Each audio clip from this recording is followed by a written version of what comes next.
Most drivers think rising fuel costs are something they can't control. They're wrong. Every time you turn the key, there are small decisions happening behind the wheel that quietly determine whether your tank lasts days longer or empties far sooner than it should. Today, I'm going to show you 6 of those habits. The first one is so overlooked that almost nobody talks about it. The last one has the power to transform the way you drive and can dramatically reduce fuel consumption on your very next trip. Stay with me. If you're new here, subscribe and hit the like button. Number 6, tires. Not new tires, not expensive tires, not performance tires, just tire pressure. Because the way many Japanese drivers approach tire pressure is completely different from the way most Americans do. In Japan, checking tire pressure isn't something people remember to do occasionally. It's part of the fueling routine itself. Every time fuel goes into the tank, air pressure gets checked. Not once a month, not when a warning light appears, every single fill up. It sounds insignificant, but this tiny 3-minute habit quietly saves an enormous amount of fuel over time. Here's why. A tire that is 6 psi below its recommended pressure doesn't usually look flat. To most drivers, it appears perfectly normal, but beneath the surface, something important has changed. Rolling resistance increases, and rolling resistance is simply the amount of effort your engine must use to keep the vehicle moving down the road. More resistance means more work. More work means more fuel. Just one tire that is 6 psi low can increase fuel consumption by roughly 3%. Now imagine 2 or 3 tires operating below specification. Suddenly, fuel is disappearing without the driver ever realizing why. And here's the part many people overlook. Tires naturally lose pressure. No puncture required. No damage necessary. Pressure slowly escapes through normal use, temperature changes, and even through the rubber itself. A tire can lose 1 to 2 psi every month without showing any visible signs. That means the pressure you checked several months ago probably isn't the pressure you're driving on today. The Japanese solution is incredibly simple. Every time fuel goes into the tank, walk around the car and check the tires. Most gas stations already provide air. The investment is measured in minutes. The return is measured in dollars. I've seen countless drivers improve their fuel economy without changing a single mechanical component. No miracle products.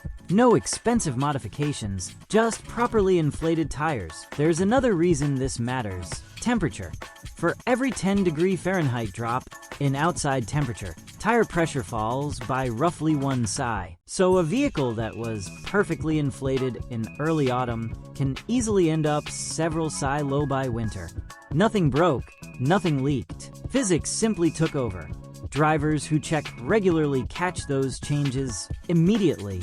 Drivers who don't often spend months driving inefficiently without ever realizing it. And if you thought that was overlooked, wait until you hear habit number 5, because it completely changes how most people think about air conditioning. Habit number 5. For years, even while working around cars daily, I misunderstood this one. Because most people treat air conditioning like an on or off switch. In reality, it's all about timing, and timing changes everything. The most expensive moment to use your AC is right after starting a hot car. Think about it. The cabin is scorching, the engine is still warming up, the compressor immediately demands maximum effort, and the vehicle is either parked or barely moving. In that moment, every major system is working harder than it wants to. It's one of the largest fuel consumption spikes you'll create during the entire drive, yet millions of people repeat that process every single day. Many Japanese drivers handle it differently. Before entering the vehicle, they crack the windows and allow the trapped heat to escape. The goal isn't to cool the cabin completely. It's simply to release the oven-like air trapped inside. Then, after starting the drive, they leave the windows open briefly while the vehicle gains momentum. Natural airflow begins lowering the cabin temperature before the AC system ever starts working. Only after the worst heat has been removed do they engage the air conditioner. At that point, the system isn't fighting a losing battle, it's simply maintaining comfort. They also shut the AC off a couple of minutes before reaching their destination. The cabin remains cool, the compressor gets a break, and fuel isn't wasted producing cooling that won't be needed. Now, let me challenge a common piece of advice. Many fuel-saving videos tell you to avoid air conditioning altogether and drive with the windows down. That sounds logical, but above roughly 50 miles per hour, open windows create significant aerodynamic drag, and that drag can cost more fuel than the AC system itself. The answer isn't eliminating comfort. The answer is using comfort intelligently. That's the difference. Now that we've covered what happens before and during the beginning of a drive, let's talk about what happens once you're moving. Because habit number 4 revolves around a hidden efficiency zone built into virtually every vehicle. Habit number 4. Every vehicle has a speed range where everything works in harmony: the engine, the transmission, the aerodynamics, all operating with minimal effort. Engineers often call this the sweet spot, and for most passenger vehicles, that sweet spot lives somewhere between 45 and 55 miles per hour, not 70, not 75, not even 65, around 45 to 55. Why? Because aerodynamic resistance rises dramatically as speed increases, and unlike many people assume, it doesn't increase in a straight line. It accelerates rapidly. A vehicle traveling 75 miles per hour isn't fighting slightly more air than one traveling 55. It's fighting substantially more. That extra resistance requires energy. Energy requires fuel, and fuel leaves your wallet. In Japan, lower speed limits and a culture of efficiency reinforce this understanding. Drivers know that beyond a certain speed, every additional mile per hour carries a fuel penalty. Now, I'm not suggesting anyone drive dangerously slow on an interstate. Traffic flow always matters. But understanding where efficiency peaks allows you to make smarter decisions whenever conditions permit. On rural roads, lightly traveled highways, suburban routes, every opportunity to remain within that efficient range adds up. And speed isn't the entire story. Engine RPM matters too. Most vehicles achieve excellent efficiency around 1,500 to 2,000 revolutions per minute in their highest practical gear.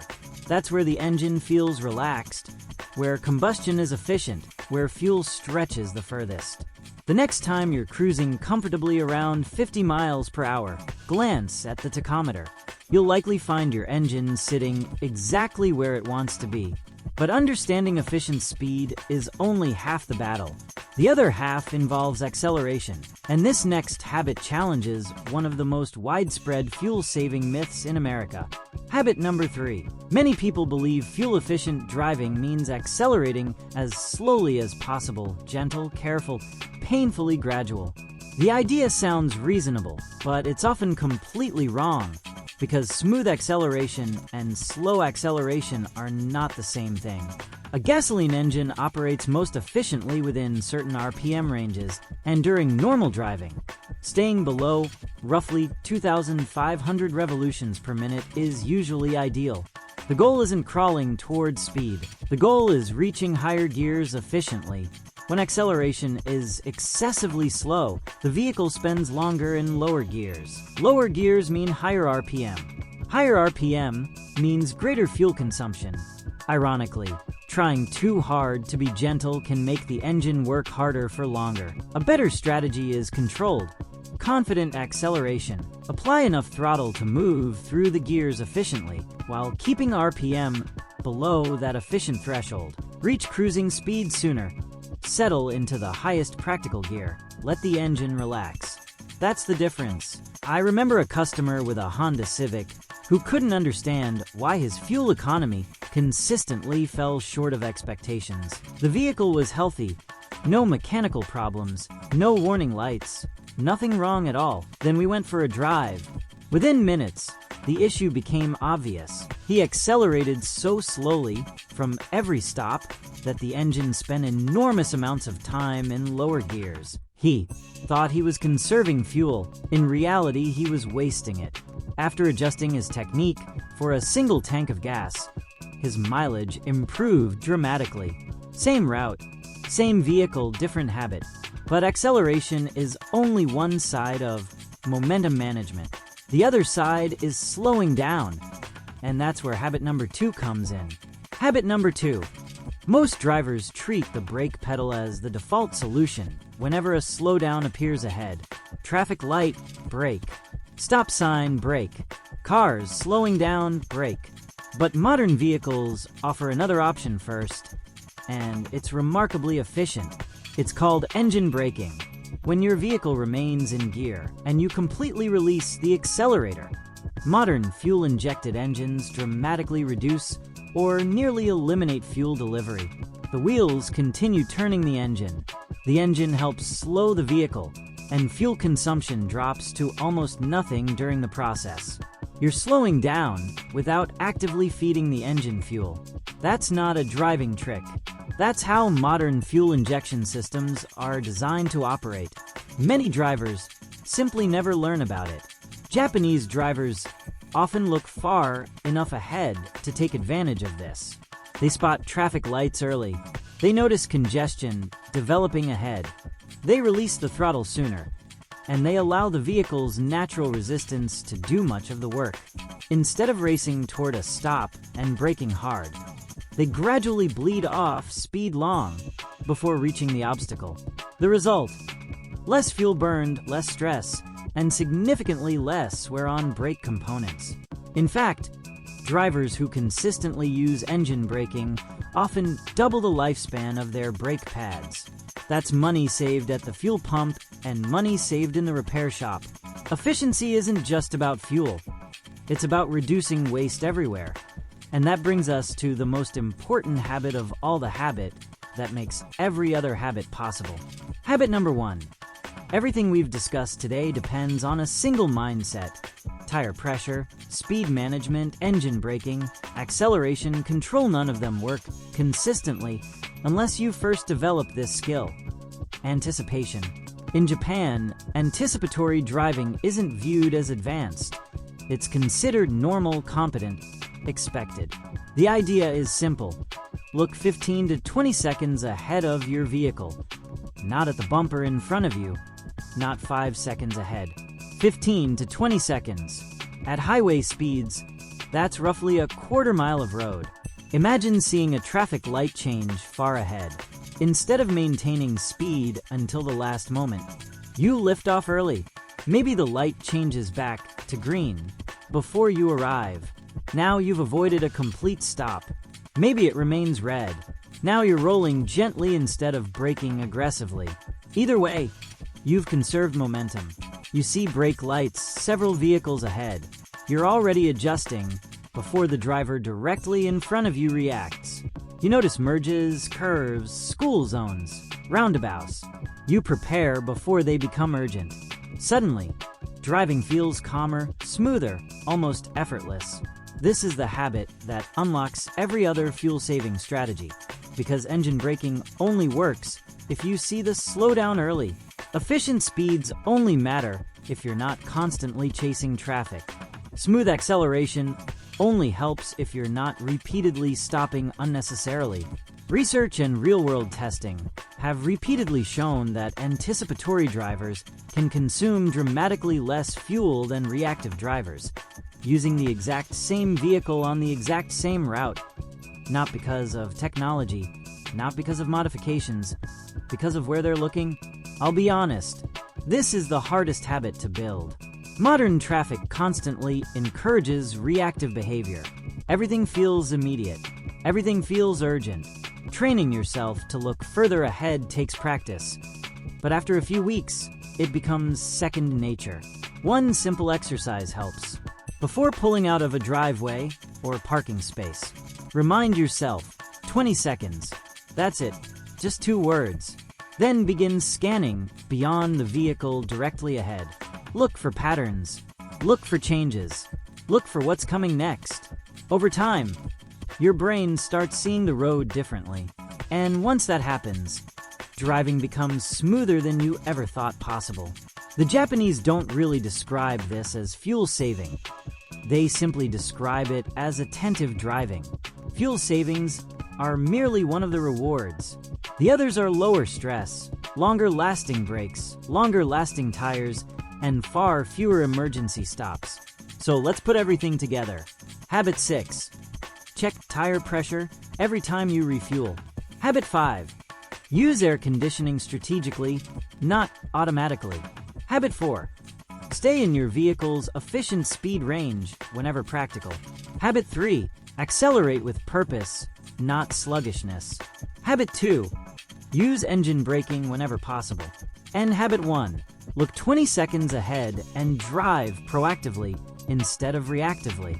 None of these habits require expensive parts. No upgrades, no subscriptions, no miracle products. Just better decisions repeated consistently. Drivers in Japan learned these lessons decades ago. The question is whether you're willing to start using them tomorrow. Leave a comment below and tell me which habit you're going to try first. And as always, thanks for watching.